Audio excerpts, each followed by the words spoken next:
السلام عليكم، يا رب تكون أيامكم حلوة وجميلة والصيف يعدي عليكم دايما في صحة وعافية وملمومين فرحانين وسط حبايبكم يا رب.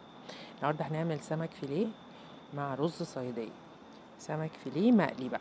هنشوفوا التتبيلة بجيبها ازاي. ده سمك فيليه قشر بياض، بجيبه كده زي ما هو، بخلي الراجل ينضفهولي عنده ويديني الفيليه نفسه من غير بقى، طبعا بيكون شال كل حاجة منه، خلاه يعني بالمعنى أصح، يعني دولي مخلي كده. أنا بقطعه صوابع كده، بيبقى أحلى وبيبقى ماسك نفسه. هعمل بقى التتبيلة. دايما بحب أحط البلانش عليها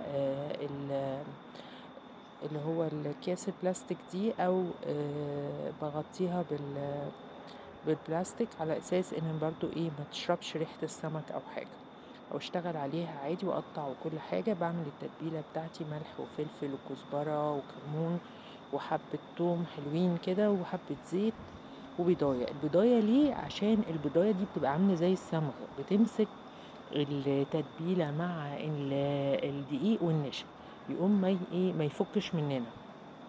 باعمل الخلطة بتاعتي ملح وفلفل وحبة دقيق ونشا، وأعفّرهم بقى زي ما زي ما بيقولوا كده.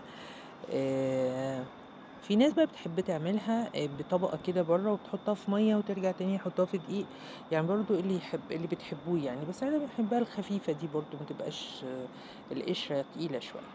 الرز بقى سهل أوي. الرز هاجيب حبة زيت وبصلة كبيرة وتقطّع مكعبات صغيّرة أوي أو مفرومة يستحسن، وأسيبها تغيّر لونها كده للون البني. وبعد كده أحط مقدار الرز. أنا عملت مثلًا كوبايتين رز، هاحط 3 كوبايات مَيّة وأحطها، وأحط نُص كوباية، نُص معلقة من الملح، وحبة كزبرة ناشفة كده، تمام، هتدّيني طعم حلو.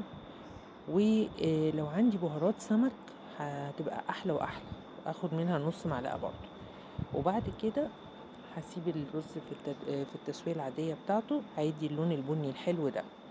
بس وزي ما شايفين كده، بُصّوا بيطلع والله طبقته حلوة وجميلة وcrispy وكل حاجة. وبألف هنا، وجرّبوها كده ويا رب تعجبكم. أشوفكم على خير.